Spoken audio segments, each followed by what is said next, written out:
ہماری مدد کو جنگ کھا گئی، ان کی جوش اور جذبوں کی آگ ٹھنڈی پڑ چکی، ان کی غیرت مٹی میں دفن ہو گئی۔ آخر کس کو آواز دیں، کس کو پکارے، کس کے ضمیر جھنجھڑے، کسی میں کوئی حرارت ہی باقی نہیں رہا۔ وائے ناکامی، وائے ناکامی، وائے ناکامی، متائے کارواں جاتا رہا، وائے ناکامی، متائے کارواں جاتا رہا، کارواں کے دل سے احساس بھیجا جاتا رہا۔ حضرات گرامی، وہ نوجوانوں جو ہمارے اقتدار کے پاسباں تھے، فیشن کے رسیاں بن گئے، کھیلوں کے شوقین ہو گئے، واٹس ایپ ٹویٹر سے انہیں فرصت ہی نہیں ملتی۔ جو آروں کے عادی تھے وہ خود ہی راہ حق سے بھٹک گئے، جو عزت و عظمت کے محافظ تھے وہ خود ہی لٹیرے بن گئے، جو کبھی شباب پہ داغ ہوا کرتے تھے آج وہ خود زلفوں کے اسیر ہو گئے، جو ستاروں پر کبھی کمندر ڈالا کرتے تھے آج وہ خود غبارے راہ ہو گئے۔ وہ نوجوانوں جن کی آنکھوں میں کبھی حیا جھلکتی تھی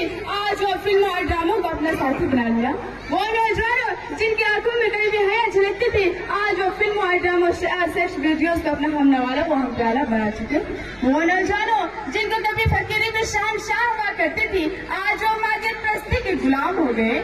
تیرے صوفے ہیں افرنگی، تیرے کالی ہے ایرانی، تیرے صوفے ہیں افرنگی، تیرے کالی ہے ایرانی، لہو مجھ کو رلاتی ہے جوانوں کی تن آسانی۔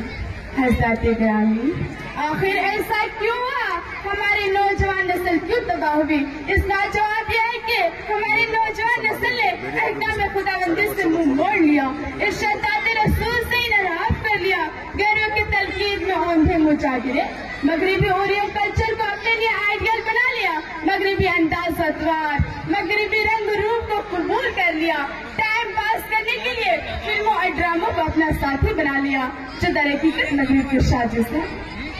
حضرات گرامی، یورپوں نے جب سرزمین اندلس مسلمانوں سے واپس لینے کا ارادہ کیا تو انہوں نے مسلم نوجوانوں کو گمراہ کرنا شروع کر دیا، ان کو گمراہ کرنے کے لیے اپنی قوم کی بیٹیوں کے لباس شک کر دیے، ان کے نظروں کی حیات واپس سے ختم کر دی، مفت کے شرابیں پلائے، صدیاں گزر گئے مگر وہ اپنے طریقہ کار سے نہیں ہٹے۔ آج بھی وہ یہی ذرائع اپنا کر مسلم نوجوانوں کو یرغمال بنا رہے ہیں، ان کی یہ صدیاں پرانی حکمت عملی ہے۔ حضرات گرامی،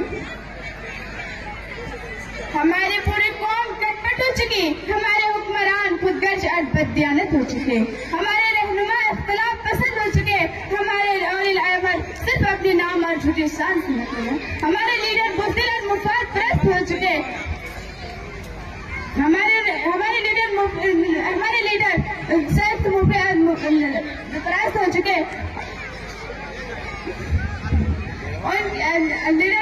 پرست ہو چکے، نتیجتاً پوری قوم پوری ملت اسلامیہ کتوں کی طرح مر رہے ہیں اور در در کی ٹھوکریں کھا رہے ہیں۔ سنو نوجوانوں، خدا را جاگو، رسول صلی اللہ علیہ وسلم کو امت کا احساس کرو، دین و ملت کا ذکر کرو، دین اسلام کے جانشار بنو، کیونکہ تمہیں رسول صلی اللہ علیہ وسلم کے سچے مشن ہو، تمہیں کو رسول صلی اللہ علیہ وسلم کے سب سے قیمتی متاع کو لے کر آگے بڑھنا ہے اور دنیا میں سر بلند کرنا ہے اور ملت اسلامیہ کو عزت و وقار کرنا ہے تاکہ وہ دنیا میں چین و امن سے رہ سکے اور اپنی زندگی اثر اٹھا کر بسر کر سکے،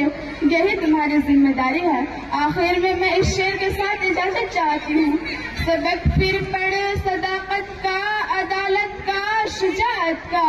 سبق پھر پڑھ صداقت کا، عدالت کا، شجاعت کا، لیا جائے گا تجھ سے کام دنیا کی امامت کا، وما توفیق الا باللہ، وآخر دعوانا الحمدللہ رب العالمین، والسلام علیکم ورحمۃ اللہ وبرکاتہ۔